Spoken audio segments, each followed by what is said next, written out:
Πιστεύω ότι όταν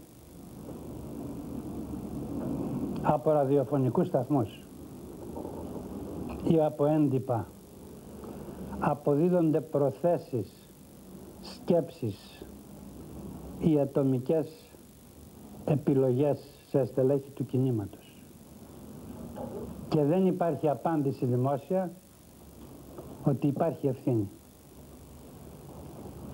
Και δεν μπορώ να αποκλείσω ότι ζούμε ακριβώς μια τέτοια περίοδο. Είμαι όμως αποφασισμένος να προασπίσω όχι την κυβέρνηση, την πολιτεία και να τιμήσω την ψήφο του ελληνικού λαού. Πάντως, κύριε Πρόεδρε, πρέπει να δεχθείτε ότι οι τρέχουσες πολιτικές εξελίξεις έχουν δημιουργήσει μια βαθιά ανησυχία στην κοινή γνώμη. Πώς βλέπετε να ξεπερνάμε αυτή την κρίση ή το αδιέξοδο που εμφανίζεται? Κοιτάξτε, εντός της εβδομάδας θα υπάρξει μια νέα κυβέρνηση. Η κυβέρνηση αυτή, οπωσδήποτε, πρέπει να είναι αποδεκτή από το κίνημα, από το ΠΑΣΟΚ.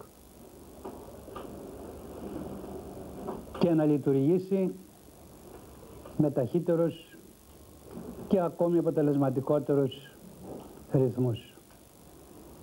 Εάν έτσι είναι η πορεία, τότε μπορώ να καθησυχάσω τον ελληνικό λαό ότι θα προχωρήσουμε.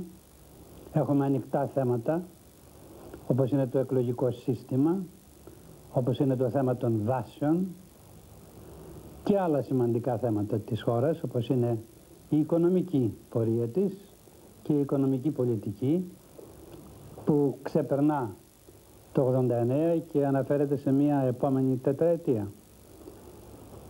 Έχουμε επίσης ταυτόχρονα και η δικαιοσύνη και η εξεταστική των πραγμάτων επιτροπή να προχωρήσουν και αυτοί με γρήγορους ρυθμούς ώστε να ικανοποιήσουν το περιδικαίου αίσθημα του λαού μας.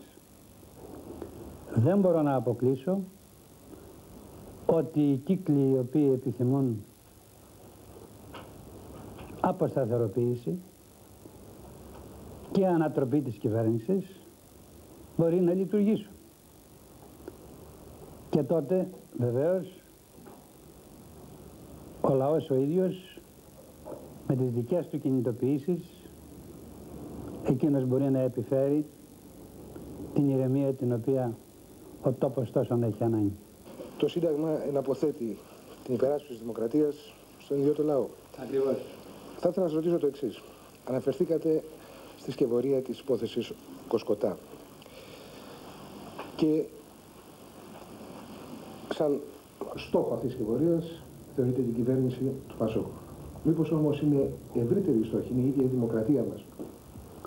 Έχω υπενηχθεί ότι στο βάθος υπάρχει και αυτό. Διότι ας μην ξεχνούμε,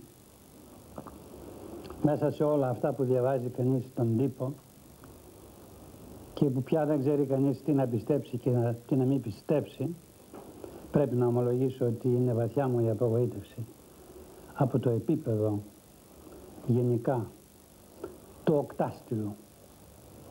Δεν είναι οκτάστηλα αυτά. Πρέπει να ομολογήσει κανείς ότι εάν θυγεί σε βάθος η πολιτική τιμή, η τιμή του πολιτικού κόσμου, και μιλώ ευρύτερα, όχι μόνο για την κυβέρνηση το ΠΑΣΟΚ, ότι θίγονται πλέον οι θεσμοί και γι' αυτό απαιτείται επαγρύπνηση και πρέπει κάθε κίνηση να μελετάτε και από αυτήν την πλευρά. Διότι ας μην ξεχνούμε ότι η χώρα αυτή έχει δώσει το παρόν διεθνώς πρώτα απ' όλα κατά τρόπο μοναδικό αυτά τα χρόνια.